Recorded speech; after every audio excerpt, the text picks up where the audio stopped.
drejtuesin e organizatës Labirint është Safet Blakaj, ku do flasim për përdoruesit e drogës dhe problemet që mund të shkaktojnë drogat që përdoren në gjithë botën, edhe problem bukur të theksuar i kemi edhe ne këtu në Kosovë. Përshëndetje, zotri Blakaj. Përshëndetje, mirëmëngjes. Sot është dita ndërkombëtare kundër drogave apo substancave narkotike. Në çfarë gjendje është Kosova? Ta bëni përshkrim shkurtër sa përket përdorimit të drogave në Kosovë. Le të nisim prej lajmi më të mirë, pra flasim për drogën e tipit heroin, e cila ka shënuar rënë këto 3 vitet e fundit, 4 në fakt, edhe ato dukshën. Pra jemi shumë të lumtur për këtë ramjet e përdorimit të heroinës në tërë Kosovën.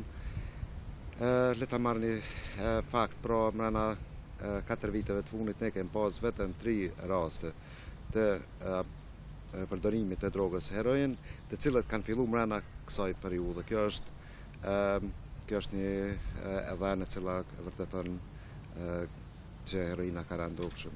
Fatkeqësisht një drogë vjen përdorimi i saj, mirë po rritën tjera droga. Cilat janë ato droga? Këtë rast natyrisht po përdoren më shumë gjatë kësaj kohe. Që marijuana është një ndër ato droga që është gjithandej e prapme në Kosovë, jo vetëm Kosovë, është një trend le të themi edhe global, mirë po neve na intereson përdorimi i përditshëm i marijuanës, edhe këto konsiderojmë si përdorim problematik të drogës, pra paraqet problem.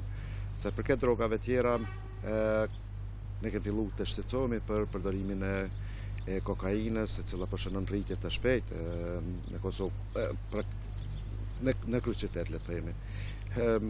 Nga kush po përdoret kjo substancë më shumë? Për shkak se edhe çmimin me sa e di nuk e ka. Kjo nuk është shumë e zakonshme te ata në moshën 20 vjeçare, mosha më të shtyra mirë, po në këto vitin e fundit ne kemi pas raste të shpeshta që janë paraqit për problemin që ka shkaktuar përdorimi i kokainës. Pra, kokaina nuk është drogë naive, është drogë e cila paraqet problem, dhe në fund të fundit kokaina dhe heroina përfundojnë njëjtë. Pra, problemet janë shumë të mëdha që mendohet që nuk paraqet problem, po kalimi në përditshmëri sigurisht është shumë problematik. Problematik është shumë në shumë aspekte, përveç mos aftësisë ose mundësisë për punuese, për kryer punë elementare të vetë, atëherë ka të bëjë edhe me probleme tjera shëndetësore, deri te paraqitja e shumë simptomeve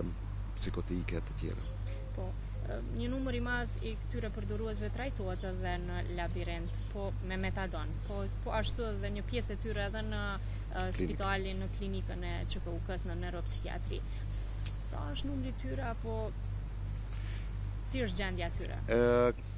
Sa përket të trajtimi, pra me metadon në përgjithësi në krejt Kosovën janë dikun ofër 300 personave që trajtohen në këtë program të shti dhe Labirintin edhe gjitha institucionet tjera shëndetësore që merren në këtë.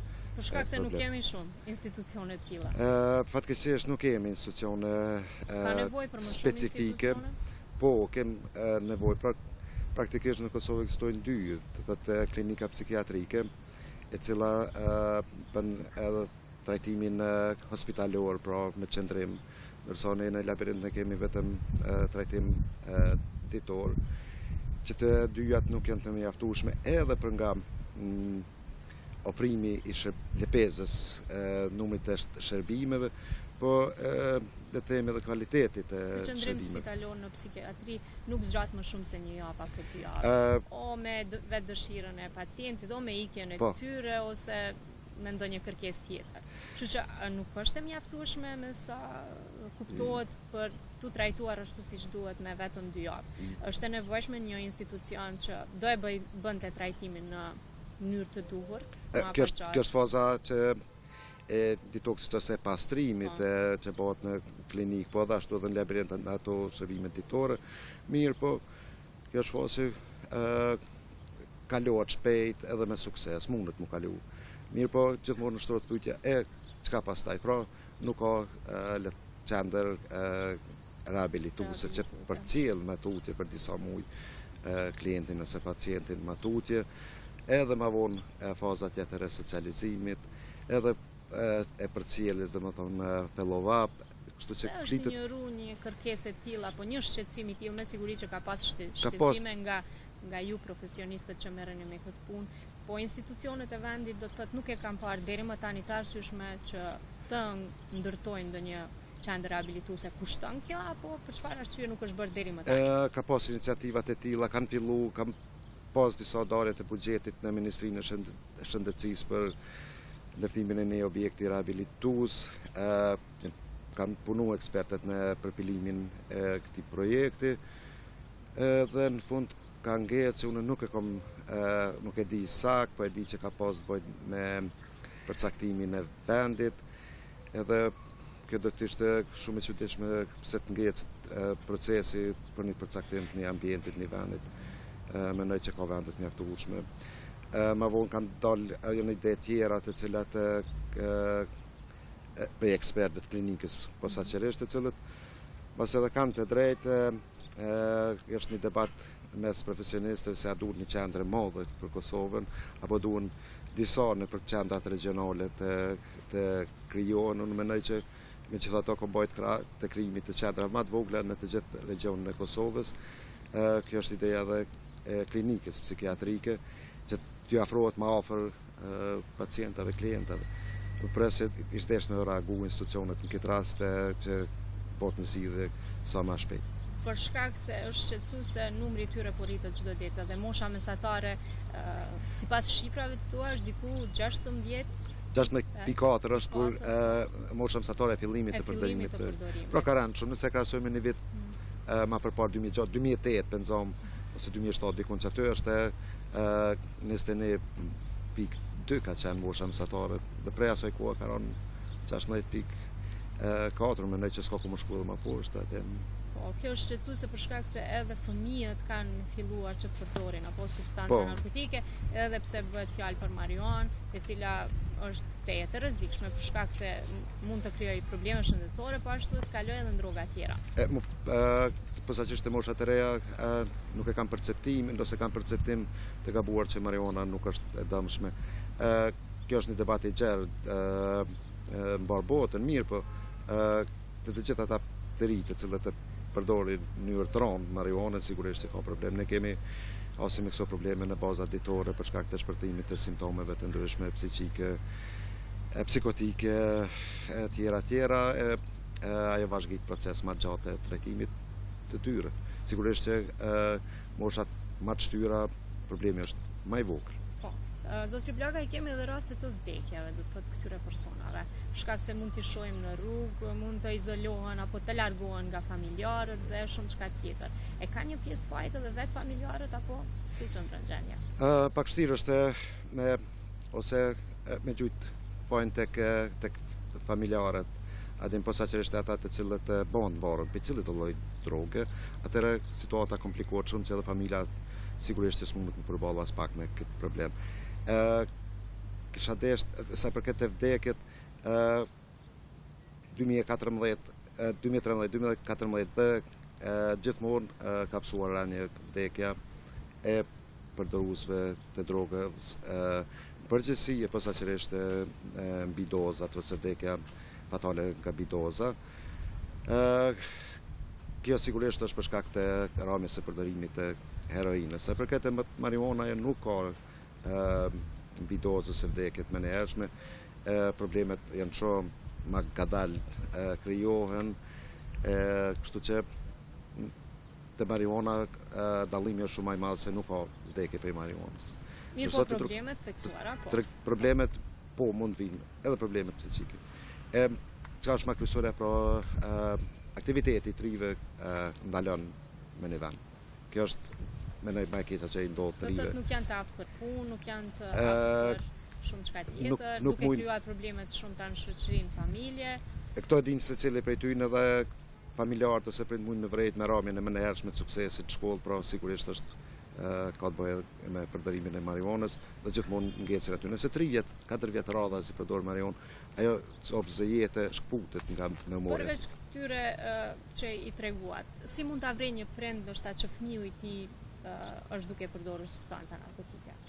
Adin shpeshherë tentohet që në bazë dukjes të përcaktohet a është dikush a përdor dikush droga jo, mirë po ato mund të jenë shpeshherë të gabura, më qenet më të sigurta janë sjellja ose qarkullimi i sjelljes ne e quajmë.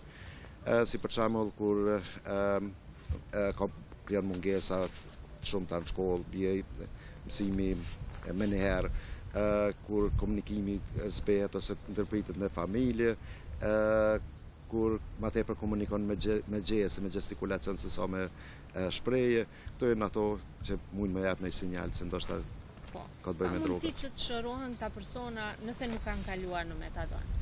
Jo, nëse flitet për marihuanën, të personat që përdorin marihuanën nuk futen në program metadonit dhe nuk ka arsye mu fut në atë program. Po, persona tjerë ka mundësi që të shërohen, jo vetëm me marihuanë, po dhe me substanca tjera nëse përdoren. Këto janë raste që nëse e kthejmë në përqindjen e nuk kemi në metodologji të saktë që mujë më thonë që kemi nxjerr për suksesin e trajtimit të personave që përdorin drogë, për arsye se ata njihen shumë edhe si recidivistë ose që rikthehen përsëri drogës.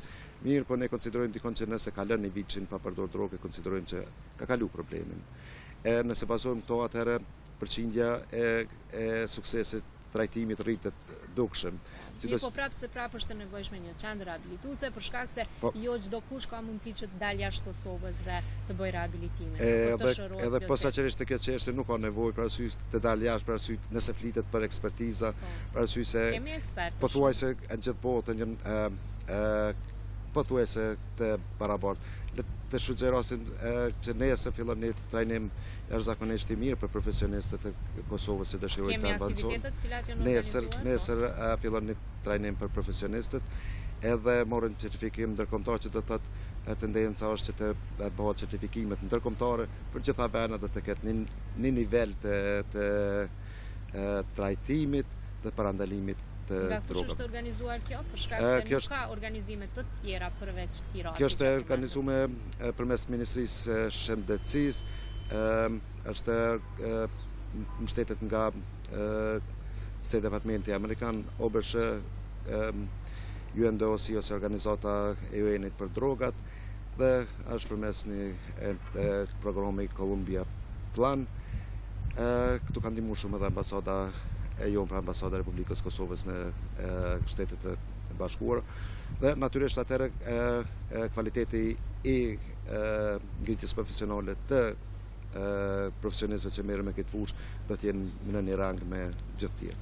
Po, ka interes për këtyre personave që të bëjnë rehabilitim më të gjatë, për shkak se ju i takoni ndoshta çdo ditë, mirë, po me siguri që e kanë pa që është e nevojshme ndoshta të rehabilitohen më gjatë, që të largohen ndoshta nga drogat. Po, secili përdorus kur e sheh problemin ose kur është bërë varur për cilës do lloj droge e din që duhet mu trajtu, e kupton, mirë po është shumë e problemshme për të ndërgjegjësuar ose për të akseptuar, pranuar mbrana emocionalisht se duhet me bëhet. Kjo është një proces i gjatë edhe i rëndë për profesionistët që dikush ndërgjegjësohet. Pra nuk është nevojshme vetëm e njohuria dhe për problemin e drogës, po edhe ndërgjegjësimi për trajtim. Kjo është një situatë kur duhet mu motivu shumë afat gjatë. Sigurisht që dëshirojnë që të gjithë të braktisin drogën në fazat e mëvonshme. Sigurisht që bëhet shumë e vështirë braktisja droga në fazat e mëvonshme. Pra janë kogja kundërtance, po duhet një shfrytzu momentet kur ata janë të mjaftueshëm, të motivuar për braktisë drogës. Po kemi edhe trit që janë duke u trajtuar me metadon? Po, kjo është një program që është kryesisht i dedikuar për grupin e drogave opiate ku janë heroina. Çka është problemet e metadonit ose çka janë efektet anësore? Efektet anësore janë pothuajse zero përveç njëri që është shumë problematik, pra që bëhet i mbarur edhe prej metadonit. Është një program që është apat gjatë, pra kur gjë nuk flitet këtu me muj, flitet vetëm me vite. Edhe kjo është arsyeja pse gjithmonë stigmatizohet ky program, se mendohet që prezavencion një drogë me një drogë, mirë po në terren situata ndryshon shumë. Qëllimi jonë është me bë dikon me bë taft për proces për punën e vetë, për familjen, kjo arrihet me metadon, në programin e metadonit, për ata personat të cilët nuk dojnë të praktisin drogën ose ku me ditë për çfarë arsye tjetër, atëherë është ky një program i cili thjesht e bën normal si gjithë njerëzit tjerë, përveç varësisë që e shkakton nga metadoni, dhe gjitha proceset jetësore mund të vazhdojnë. Kush nuk mund të braktisë drogën? Pothuajse vetëm aq që s'don, edhe posa që kanë probleme të mëdha ata të cilët janë komorbiditet, që domethënë ka dy diagnoza, edhe përdorës droga dhe rregullim psikotik ose deri në skizofreni. Ata janë shumë problematik për arsye se duhet në njëjtën kohë që të dy diagnozat ose të dy problemet që i kanë me i trajtu të njëjtën kohë dhe vazhdimsi në kohë shumë gjatë. Ajo është dikur në 15% që e krejt aty në që përdorin drogë. Ju si drejtues i kësaj qendre labirint dhe që mirë është një kohë të gjatë të thot me këto raste, çfarë do ju kishit thënë institucioneve të vendit? Çfarë është më e nevojshme që të bëhet këtu në vendin tonë? Ju e fokusu temën tek institucionet trajtuese që na duhen patjetër mirë, po nëse ato janë problematikë ose të ato duhen ma shumë investime, atëherë unë konsideroj që ka problem shumë me programet parandaluese. Jemi të interesuar në labirint që të ngrisim çështjen e parandalimit të përdorimit të drogave. Këto mundet me u bë, kur institucionet e ndryshme të shtipu ashtu edhe labirintin angazhohen ma tepër. Bëjnë trajtime të ndryshme në shkollë, duke filluar nga shkolla fillore dhe... Sigurisht duhet të jenë programe të caktuara të cilat në vazhdimsi e informojnë sakt trit për drogën. Pra, çka janë drogat edhe çka janë pasojat e tyre. Mirë po, ato informata duhet të jenë meritore, pra as mos me tërzmadhu, as mos me problemet nga drogat, po as mos me neglizhu ato problemet të cilat ekzistojnë në drogë. Që ka ish deshtë në programet tjetër. Zotri Blakaj, të falenderoj shumë për gjitha këto informacionet, shpresojmë që numri i përdoruesve të drogës të ullet vazhdimisht në vendin tonë. Dhe të mos kemi probleme të tilla siç kemi do të thotë gjatë kësaj kohe. Faleminderit juve për kontributin që po japni lidhur me drogën. Po, faleminderit shumë. Ka sa i përket pra kësaj bisede, ku e bëm me drejtuesin e organizatës Labirint, Safet Blakaj, shpresojmë pra që numri përdoruesve në vendin tonë të ullet dhe institucionet të vendit të bëjnë më shumë për këtë kategori të njerëzve. Hinja për ju në studio. Po Shqipe, të falenderoj për këto informacione të rëndësishme, sidomos urojmë që të kemi një rëni sa më të shëndosh dhe të jenë sa më larg këtyre veseve të këqija. Faleminderit. U thanë disa remet e mira në intervjiste që është në rënje trendi i përdoruesve të drogave sigurisht, por edhe që kushtet janë të mira për të trajtuar gjithë ata që ka nevojë për të marrë trajtimin e nevojshëm edhe në qendrat tona. Të nderuar shikues, përmbyllim këtu me programin e mëngjesit edhe për ditën e sotme, duke ju falendëruar sigurisht gjithë juve që keni qenë me ne që nga ora 7 e këtij mëngjesi e kësaj dite. Ju faleminderit edhe sot për momentin tuaj, uroj që të kaloni ditë sa më të mirë sot. Mirëmbëjtje. Mirë takofshim nesër. Gjithë mirat.